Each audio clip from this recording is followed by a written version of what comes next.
Bill Walton was never afraid to be himself.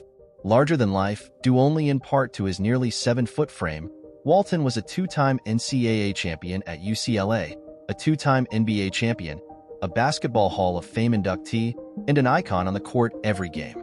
Meaning of the word. Off the field, Walton was a chronic pleasure seeker, a no-nonsense broadcaster who took great pleasure in it, and a man with a very serious side about the issues that mattered most to him. Bill Walton was truly one of a kind, NBA Commissioner Adam Silver said. Walton died on Monday at the age of 71 after a long battle with cancer, the league announced on behalf of his family. He was the NBA's most valuable player in 1977-78, the league's 6th Player of the Year in 1985-86, and a member of the league's 50th anniversary and 75th anniversary teams. This followed a college career in which he flourished while playing under coach John Wooden at UCLA, becoming a 3-time National Player of the Year. I am sad today hearing that my comrade and one of the sports world's most beloved champions and characters has passed, Julius Dr. J. Irving, a fellow Hall of Famer, wrote on social media. Bill Walton enjoyed life in every way. To compete against him and to work with him was a blessing in my life. Tributes immediately began pouring in, and the NBA held a moment of silence to commemorate Walton's life before Game 4 of the Boston Celtics-Indiana Pacers matchup in the Eastern Conference Finals on Monday night. Walton, who entered the Hall of Fame in 1993, was one of the game's most celebrated figures. His NBA career, disrupted by chronic foot injuries, lasted only 468 games combined with the Portland Trail Blazers, the San Diego/Los Angeles Clippers, and the Celtics. He averaged 13.3 points and 10.5 rebounds in those games, neither of those numbers exactly record-setting. Still, his impact on the game was massive. "I love him as a friend and as a teammate," Celtics legend Larry Bird said. "It was a thrill for me to play with my childhood idol, and together we earned an NBA championship in 1986. He is one of the greatest ever to play the game. I am sure that all of my teammates are as grateful as I am that we were able to know Bill. He was such a joy to know, and he will be sorely missed." Walton's most famous game was the 1973 NCAA title game, UCLA against Memphis, in which he shot 21 for 22 from the field and led the Bruins to another national championship.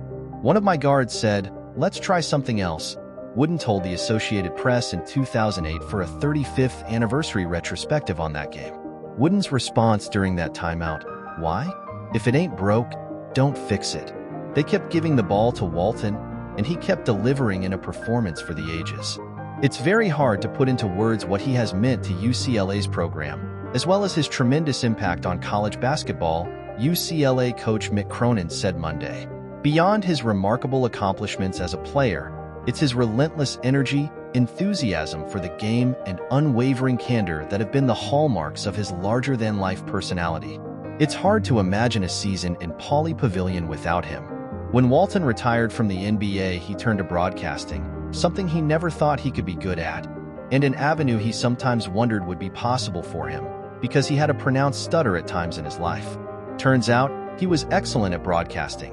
Walton was an Emmy winner, eventually was named one of the top 50 sports broadcasters of all time by the American Sportscasters Association, and even appeared on the New York Times bestseller list for his memoir, Back from the Dead. It told the story of a debilitating back injury suffered in 2008, one that left him considering taking his own life because of the constant pain, and how he spent years recovering. "I lived most of my life by myself, but as soon as I got on the court I was fine," Walton told the Oregonian newspaper for a story published in 2017. "But in life, being so self-conscious, red hair, big nose, freckles and goofy, nerdy-looking face and can't talk at all, I was incredibly shy and never said a word.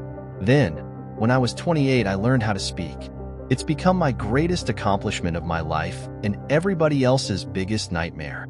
The last part of that was just Walton hyperbole. He was known for his on-air tangents and sometimes appeared on air in Grateful Dead t-shirts. Walton was a huge fan of the band and referenced it often, even sometimes recording satellite radio specials celebrating what it meant to be a Deadhead. And the Pac-12 Conference, which has basically evaporated in many ways now because of college realignment, was another of his many loves. He always referred to it as the Conference of Champions, and sang its praises all the way to the end.